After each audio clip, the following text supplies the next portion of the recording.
بسم اللہ الرحمن الرحیم۔ حضرت عمر بن عبدالعزیز کی کہانی۔ عمر بن عبدالعزیز مسجد سے نکلے تو شاہی سواری پیش کی گئی اور آج کے بلیو کے مطابق حفاظتی اقدامات سے آگاہ کیا گیا۔ حکم ہوا تمام سواریاں بھیج دو، قیمتی بیت المال میں جمع کر دو، اور پھر کہا میری سواری کے لیے میرا کھچر ہی کافی ہے۔ اس کے بعد جب خلافت اور حکمرانی کی کوئی نشان باقی نہ رہی تو جاننے والے پہچانتے نہیں تھے کہ امیر المومنین کون ہے۔ غریب ترین شہری کی زندگی اختیار کر لی، دن کو عوام کی خدمت اور راتوں کو گریہ درازی کی معمول بن گئی۔ محبوب بیوی فاطمہ بتاتی ہے کہ جب کوئی مرد انتہائی خوشی اور طرب کے لمحے میں ہوتا ہے تو وہ اچانک چیخ پڑتے اور کہتے کہ بلا مطالبہ بن مانگے ہر ایک مجھ پر حق ہے، میں مارا جاؤں گا۔ احساس ذمہ داری کی شدت نے امیوں کے اس شہزادے کو واہ موار کر دیا۔ عمر بن عبدالعزیز نے عوام کی چھینی ہوئی جائیدادوں کی واپسی کا طریقہ کار بہت آسان بنا دیا۔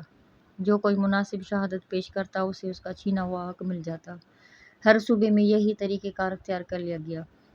تاریخ میں ہمیں ایسے کسی کارنامے کی مثال نہیں ملتی۔ بنو امیہ کے شاہی خاندان نے اپنے بھائی کو سمجھانے بجھانے کی بہت کوشش کی، بزرگوں کو بھیجا اور آخری حربے کے طور پر ان کی سگی پھوپھی کو بھیجا جن کو وہ بہت احترام کرتے تھے، لیکن ان کا جواب تھا کہ میرے خاندان کا جو حق نہیں تھا انہیں نہیں ہے، وہ جو ان کو کیسے دے دوں۔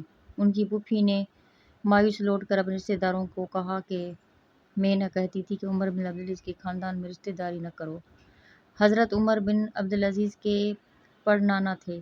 ان کی دادی وہ لڑکی تھی جس کا ماں نے دودھ میں پلانے کے لیے کہا تھا۔ اس نے کہا کہ عمر نے منع کر دیا ہے، کہ پھر ماں نے کہا کہ وہ کب دیکھ رہا ہے، کہ لڑکی نے جواب دیا کہ عمر نہیں تو ان کا خدا تو دیکھ رہا ہے۔ حضرت عمر جو اس وقت ان کے گھر باہر ستا رہے تھے اور اپنے ساتھی سے کہا کہ یہ گھر یاد رکھنا۔ دوسرے دن صبح کو اپنی غیر شادی شدہ بیٹی کو کہا کہ جاؤ اور فلاں گھر میں شادی کر لو، کیا پتہ تمہارے گھر کوئی بڑا آدمی پیدا ہو جائے۔ یہ لڑکی عمر بن عبدالعزیز کی دادی تھی۔ ان کے اموی خاندان کو جاگیر اور علاوہ باہری وظائف بھی ملتے تھے، وہ بھی بند کر دیے گئے۔ شکایت کہ بیت المال میں ہمارا بھی حق ہے، اور آپ بھر بھی جواب دیا کہ میرے مال میں ہی اتنی گنجائش نہیں کہ کچھ دے سکوں۔ بیت المال میں تمہارا بھی اتنا ہی حق ہے جتنا مملکت کے آخری حدود پر آباد کسی بدکار اموی خلیفہ نے بیت المال کو ذاتی خزانہ بنا لیا تھا۔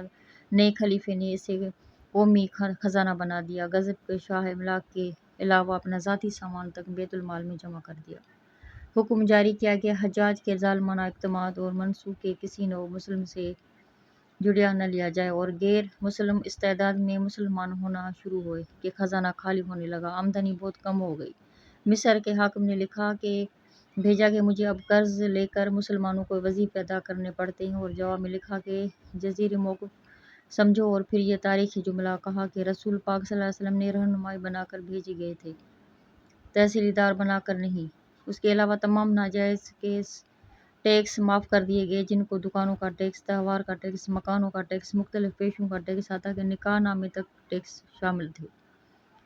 صرف زکوٰۃ باقی رہنے دی گئی۔ وہ حجاج بن یوسف کی سخت خلافت تھی کہ فرماتے تھے کہ خدا حجاج پر لعنت بھیجے، اور یوں دینے کی لیاقت بھی نہ تھی کہ دنیا۔ حضرت عمر بن خطاب نے عراق سے 10 کروڑ اٹھائے اور لاکھ درہم وصول کیے، جبکہ حجاج نے سخت ظلم کے باوجود صرف 2 کروڑ 80 لاکھ درہم وصول کیے۔